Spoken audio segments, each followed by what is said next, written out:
This is the Wednesday Weekly Wins. Hi, I'm James Wedmore, and with 17 years online, I've built my business to over $12 million in sales per year. And this is the first non-business business podcast that shows you how to apply the principles of spirituality, energy, and mindset to grow your business beyond your wildest dreams, all from the inside out. This is the Mind Your Business podcast. As you know, we're doing a series on the podcast where we featured all 6 of the case study finalists, and you were a finalist this year. And we met last year, just about this time in early June, 1 year ago today. It seems like so much longer than 1 year. Can you believe everything that's happened in a year? So let's walk back to how you came into Team Wedmore's world. It's honestly a crazy story. My coach at the time suggested I watch the Nail Your Niche training. He was doing it live at this time. And I was actually sick with COVID. I was going to watch it on the replay. I'll just watch the replay. But I was sick with COVID. So I was like, I'm just going to lie in bed and watch it. And I was at the end of it, he said he was doing a studio audience. You could apply. So within the hour, I had my video done and submitted because I knew I was going to talk myself out of it. Oh my gosh. You know what's wild too is I think that's the only place, I would have to check, but I believe that's the only place he announced it live. I think that's the only training where he did that. Crazy. Yeah. Crazy. Yeah. Normally I would have talked myself out of it. A little bit of imposter syndrome. You're never going to win, so on and so forth. But I was like, you know what? Just go for it. My word of the year was action. So I decided to step into the fear and do it anyways. And you called me.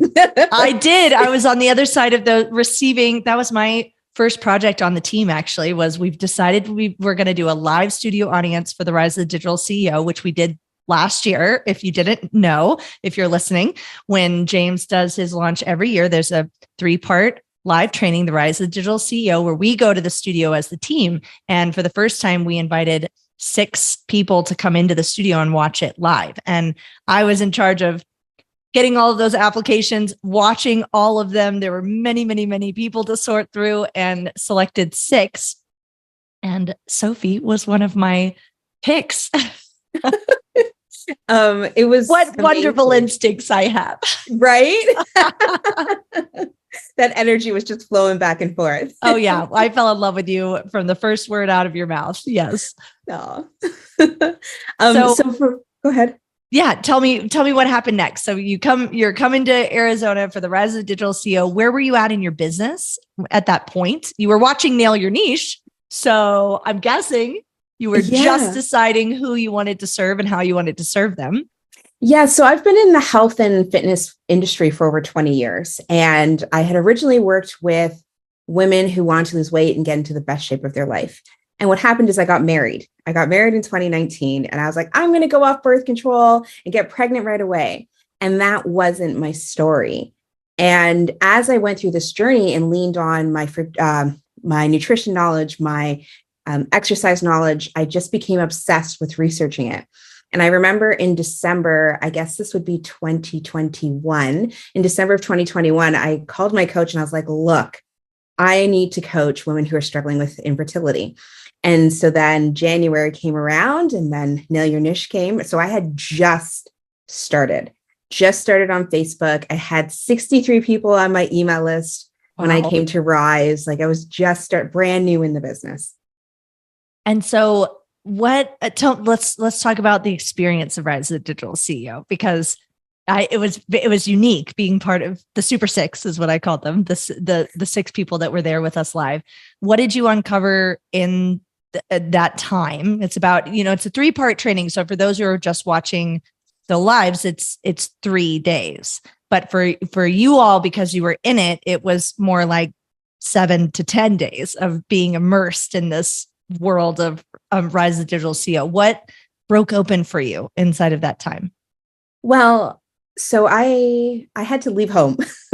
So I'm from Canada. So I had to fly out to Phoenix for 10 days. So I was in Arizona, completely focused on what I needed to be doing for my business. And I had binged a bunch of James's episodes on the podcast, so I kind of knew what I was getting myself into. And when we stepped onto the set, it was surreal.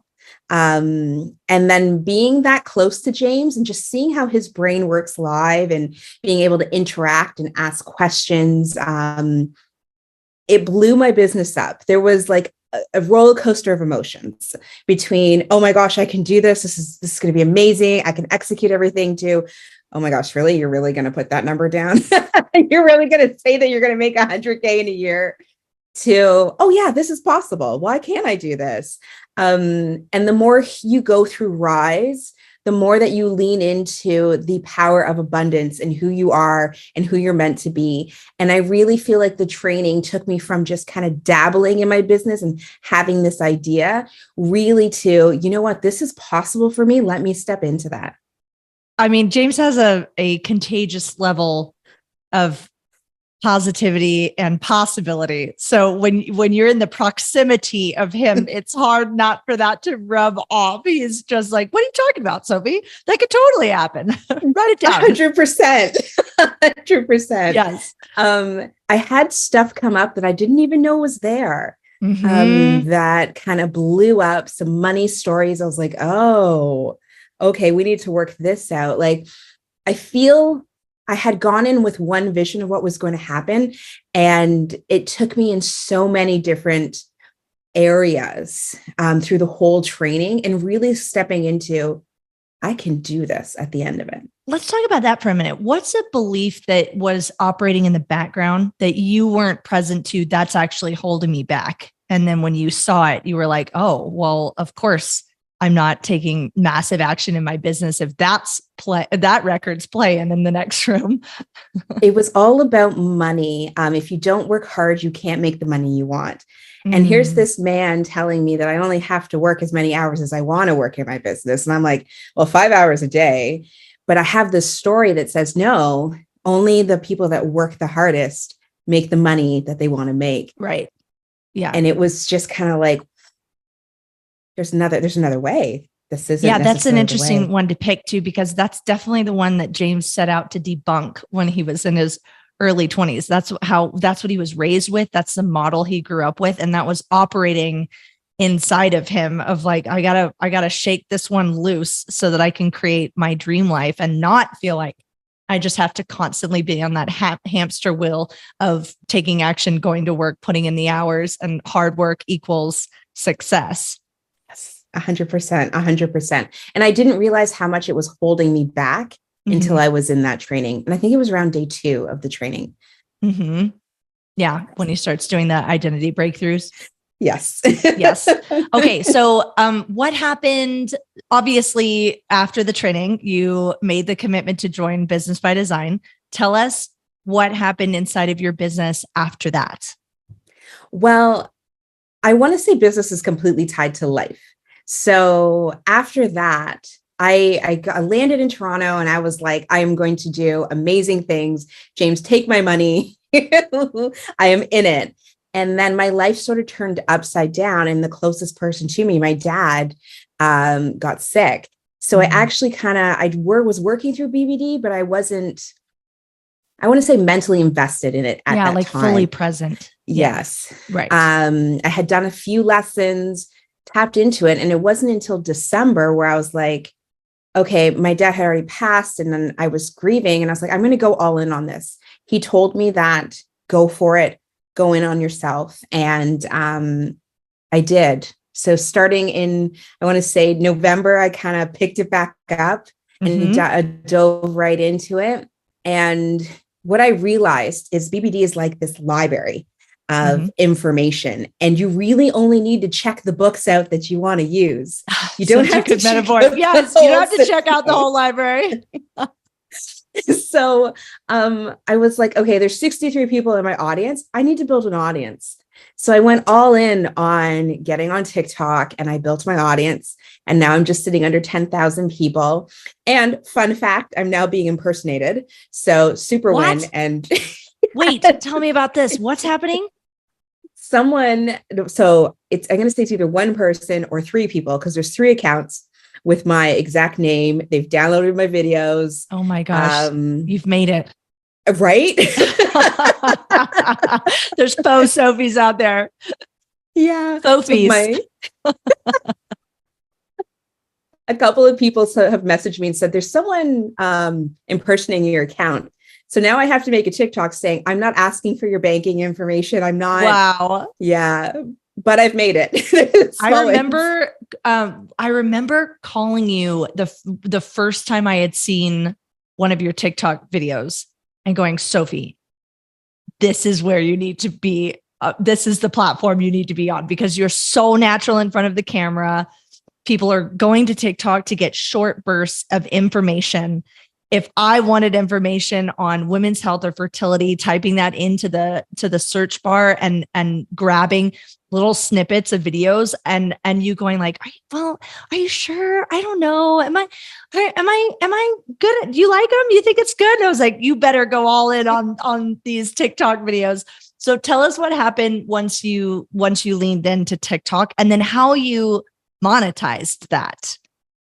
So the interesting thing is, back in June, James told me to do TikTok. Yes. And I was like, I'm really uncomfortable with the TikTok, James. Like, I don't know about this. And he's like, Soph, go on TikTok. It took me 6 months. If I had just listened. So what I found is Instagram, I find difficult for me. I don't know what it is. I don't know what story I have playing in the background.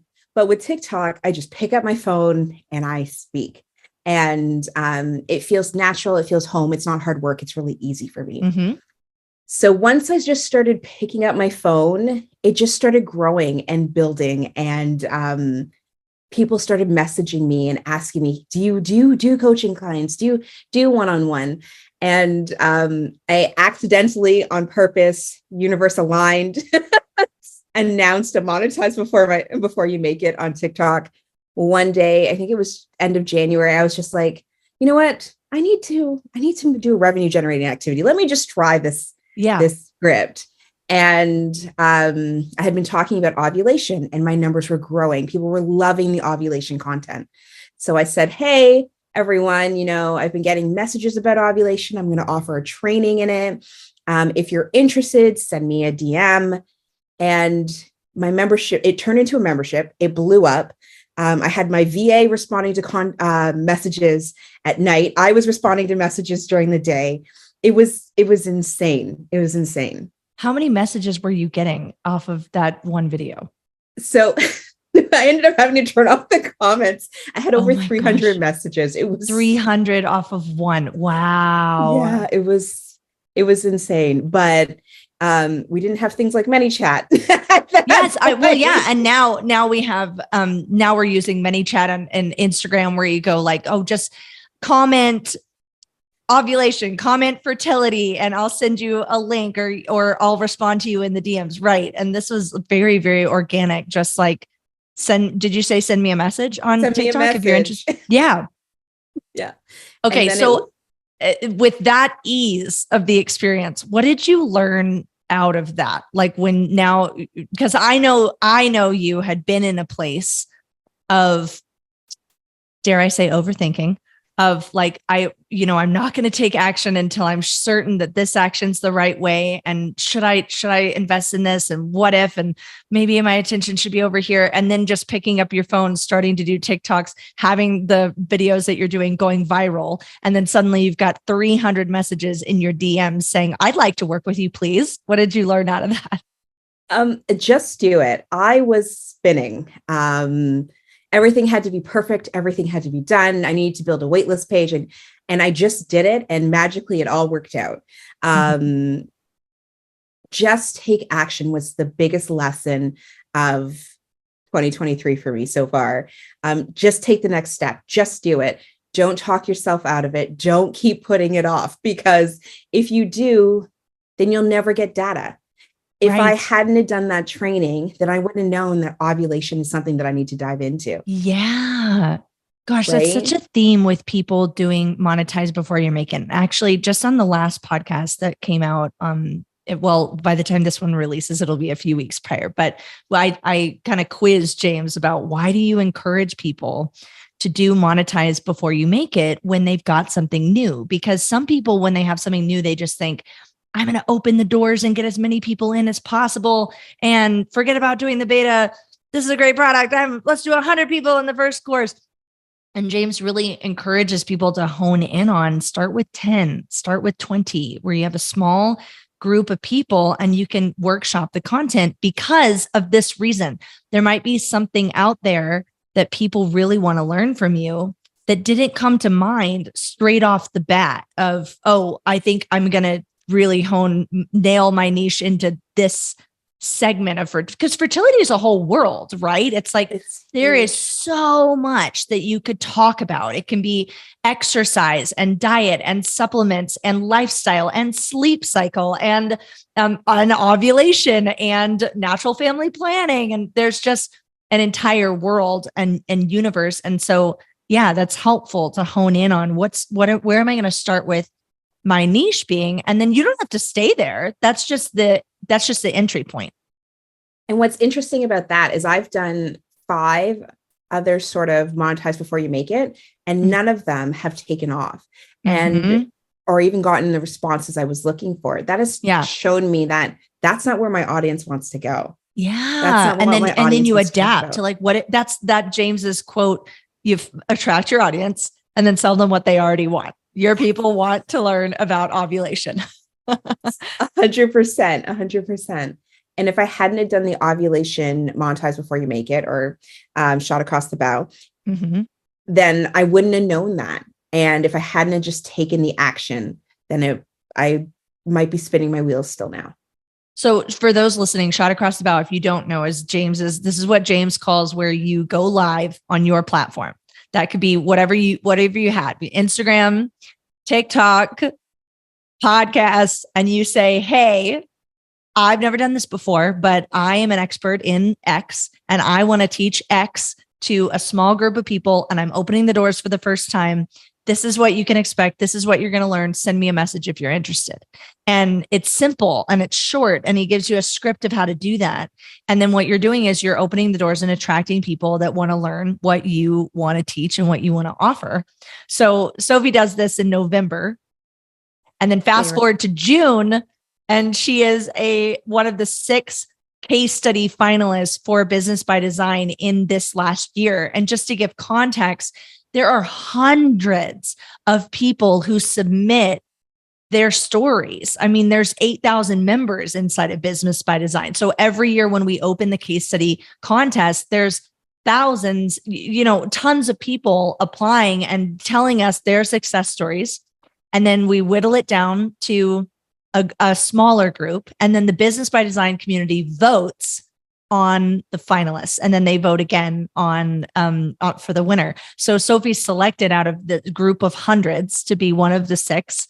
And if you keep in mind that this contest is happening in May, and you did this shot across the bow in November, we're talking about 6 months of growth.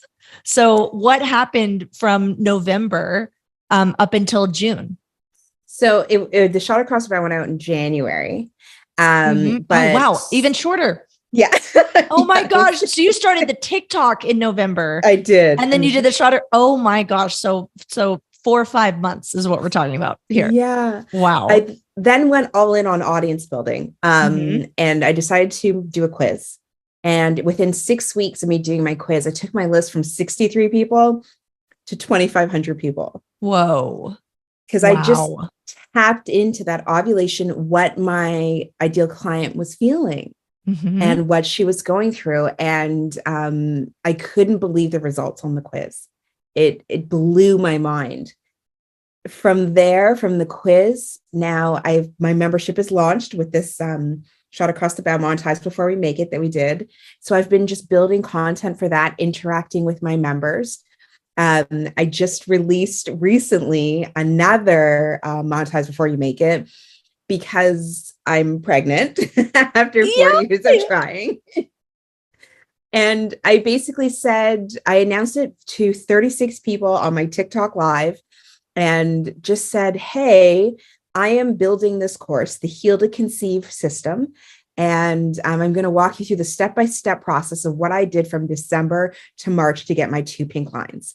If you're interested in learning and healing your body from the inside out, here's the link. The link's in my bio. And I had 5 people join up, which is insane. Wow. I know. So now I'm in the middle of building the system out, which is you got awesome. another one. Wow. Yes. Okay. So let's talk about, so now you've got 2 different types of courses. You've got one now, is this like what's the timeline of this? Is this like a 6-week container cohort sort of offering? Yes. Okay. And then you've got the membership, which is the pay to play. You get something new every month. That's correct. Okay. So what would you say to someone that's really stuck in, I don't know what type of content I want to offer? Because this is where people really start to overthink, is like, I know I want to offer something, but I don't know what format. I don't know if I want to do, someone inside of the BBD group was asking about, what about doing a year-long course or a 6-month-long course, or how long should it be? Should I do 6 weeks? Do I do a membership? So for you that's doing both, and both inside of a short container of time. So launching both inside of 6 months and just a few months separate, what have you learned from the different styles and what it takes to do a membership versus doing a 6-week cohort? And what would you say to someone that's getting stuck in that phase of, I don't know where to start? I was actually talking to a friend of mine about this today. So she would like to launch a membership, but she believes she has to build all of this content in order to have this membership. And I said, well, I kind of just shot it across the bow. And then I promised them, my promise was a Zoom training.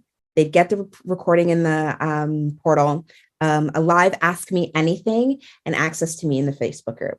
And I built it out that way. And then that content became content for the membership as we grew. Yeah. And that's such a cool way to do it. Yes. So you're just doing a live monthly call. That's part of the membership. 100%. 100%. And then with this course that I'm building out, I am lucky enough to know exactly what I did step by step. So I have my system and my outline. I just went through James's course in a weekend to kind of build out the outline. I want to say the Wedmore way, the Wedmore way. Program design way. Yes. So I have that outline and I am building it out. I am releasing a module every 2 weeks to give myself time to build it out. I have feedback inside of the module. What worked? What didn't work? We're building this out together. Should we go somewhere else? So it's a really slow process. And they know that they're part of this building and design phase. And then I promise them they have lifetime access or any updates to it. Yes. Oh, I love that. So you just say up front, we're co-creating this. And this is the first time I've done this. So your feedback is welcomed and you're part of the maiden voyage, and you'll get access to every other iteration of it that I'm going to release over time. 100%. And so I planned out my year. And when I looked at it, James was like, the best way to launch a membership is the football phone. But I didn't have a course created for the football phone.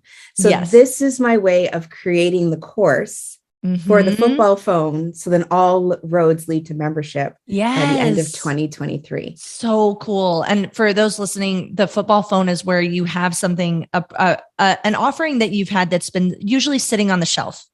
And I believe the history with Sports Illustrated is they made way too many of these football phones and then had too many of them in the warehouse. So they started saying, when you join Sports Illustrated and you sign up for a year-long membership, you get the free football phone. So you can say when you become a member of this fertility membership, you will also receive this course, this 6 weeks. What is it called again? What's the name of it? The Heal to Conceive system. Heal to Conceive. Yes. So you can get your 2 pink lines. So you can get your 2 pink lines. It's been such a wild ride. I would say that the biggest thing with this whole process is just make a decision and move forward. Because if you're sitting stuck on the fence, or should I do this or should I do that, your attention is torn in 2 different places. and you really can't go all in or focus on one of them. You won't know if it's going to work until you try it. Yeah. And like you said, sometimes your clients actually help you discover something that you're really good at teaching, that it comes naturally to you. And you thought, well, I didn't know that would be really riveting for people to learn, but of course I would like to teach that. 100%. What have you learned about yourself through this process, Sophie? Ooh, that's a good question. I've learned two things. The first thing is I went into, I want to say it's reverse imposter syndrome when I found out I was pregnant. Because all of a sudden I felt like I can't relate to my clients anymore because they're all struggling to conceive. And now I've conceived. Interesting. And I kind of got stuck there for a little bit until I got a little knock on the head that maybe this is a good thing for your business. Hint. Yeah, maybe this is a good thing for your business that you've been exactly where they are and come through to the other side, and you can leave little breadcrumbs for them to meet you where you are now. Yeah, 100%. The second thing I have learned is to separate my emotions from the outcomes. Yes, and that's constant work. Give us some tools on how to do that. How do we do that, Soph? Still working on it. But pre-BBD, if an idea tanked or it didn't go well, I was very much, I am horrible. They don't want to learn from me. I need to fold my business. Now it's like, that's not the right idea. That's not the right step. Let me tweak and find. And by taking on that mindset and separating it, I've been able to take more action and move faster and get more results. Wow. I got chills as you said that, because that's such a pervasive trend in all of the case study finalists. You've all said a version of that James helps teach you how to not take the results personal, because there's a formula to it. And suddenly there's a strategy involved, and it doesn't have to do with you personally not failing or not being liked or people not wanting to listen to you. It's about, no, you just didn't apply the right strategy. It's like, if I want to go from Arizona to New York, I have to fly east. If I fly west, I'm going to end up in the middle of the Pacific Ocean, not in New York City. So he gives you that structure and strategy within the program to look at, like, okay, it didn't work. Let's go look at some metrics. Let's look at some numbers and diagnose what is it that's causing the non-workability. 100%. And it's interesting because I have a really close friend that she's in BBD with me. And she said to me, the thing that I've noticed the difference in you is that you're able to look at the numbers and say, that didn't work. That has nothing to do with me, and launch again and try again. And because you keep trying, you keep getting success. Whereas she herself happens to be stuck in not launch. She hasn't launched yet, and she's had BBD for a year and keeps talking herself out of it. So it's just this light bulb or mindset shift, or really learning to look at the numbers and assessing it from that point of view.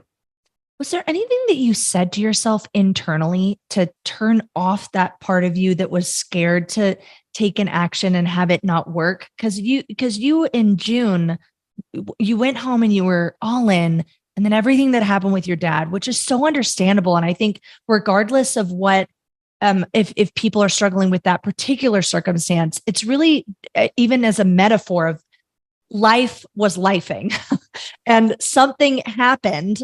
And I think you even said that to me at the time. You're like, life lifed, and then I stopped. And that happens to all of us, whether it's an extraordinary circumstance with someone in your life or something that's happening specific to you, or even like, I came home and all of a sudden my house was flooded and now I got to deal with that for the next month.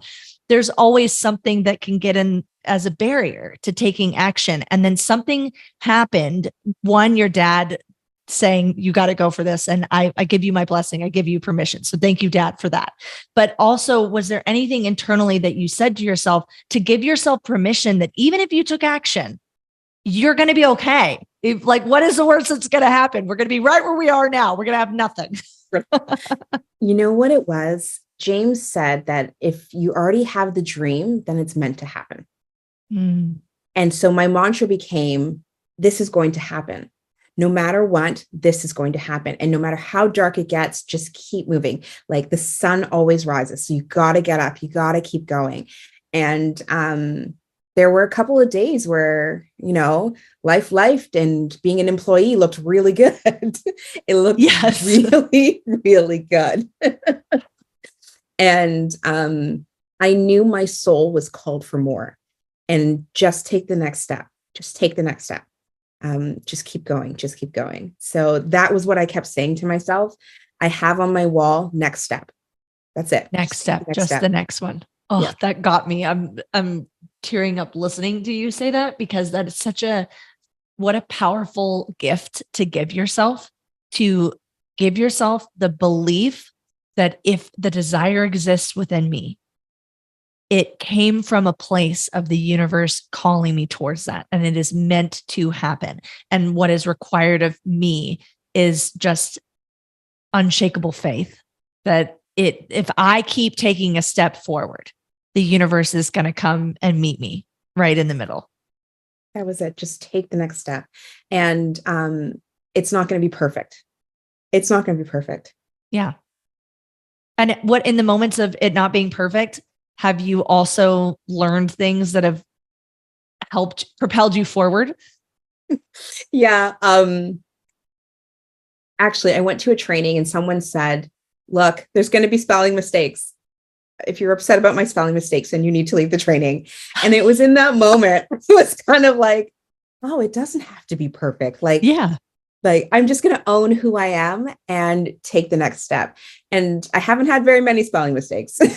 Yeah. But it's okay to, when you make one and then people don't kick you out because you made a mistake, they actually go, oh my gosh, that was so human. That just reminded me of me when I was teaching yoga. I had this whole, I'm dyslexic, and I've really worked around it my whole life. Like I don't have a complex around this is going to inhibit my learning, because my parents helped me with that.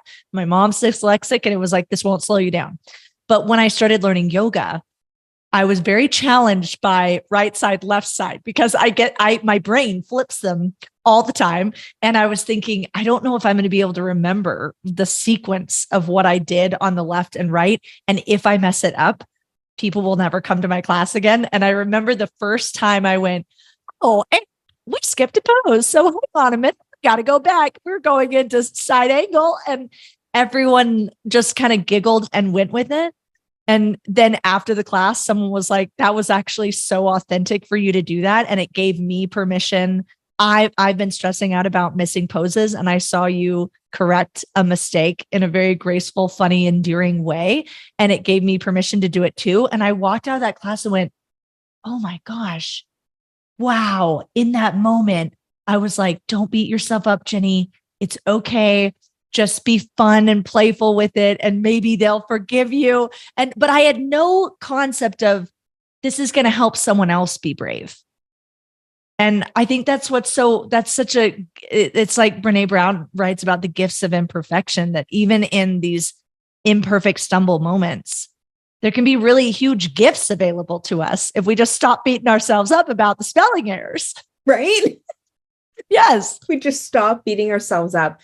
And I was like, you're human. You're okay. Yeah. It is okay to make mistakes. It doesn't have to be perfect. And when I decided to go all in on me, my perfectionism kind of changed, in a sense that it was like, just the next step. Like, you just got to get the next step done. Yeah. It doesn't need to be perfect. You just need to put it out there. You just need to go on with no makeup, hair not done, and just be you. Yes. And it's been working. It's been working. I love that. And evidence that will be rewarded. Stop trying to make it perfect. Just make something. Right? Yes. Just put it out there. Sophie, what do you want to leave people with? Oh, life is going to life. Sometimes we can be our own worst enemies. And if you can see through the darkness and just look for that sun coming up the next time, the next step will be there. The next step will be there because it's meant for you. It's meant for you. If you can dream it, you can do it. 100%. and take action. And Don't hold take yourself action back. now. Yeah, now. If you're waiting for your sign, that was your sign. Sophie says, just do it. Where can people find you, Soph? I live on TikTok, so you can find me at Fertility Coach Sophie, Instagram at Fertility Coach Sophie, and the Heal to Conceive podcast, which will be launched by the time this episode is out. Oh my goodness. I'm so excited. Yes. Yes, man. Sophie, you've just come so far in a year. And I knew that from the first moment I saw you speak on your video application. I was like, if I wanted a fertility coach, I would lean into her so hard because you are just so warm and kind and loving. And congratulations on becoming a new mom. You are going to be the best mom on the planet. And thank you for being so generous with your time for me and for our listeners today. No problem. I'm sending everyone so much love. Don't give up on your dreams. Don't give up. Keep going. Next step. Thank you, Sophie. Thank you for listening, and we'll catch you next time on the Mind Your Business podcast.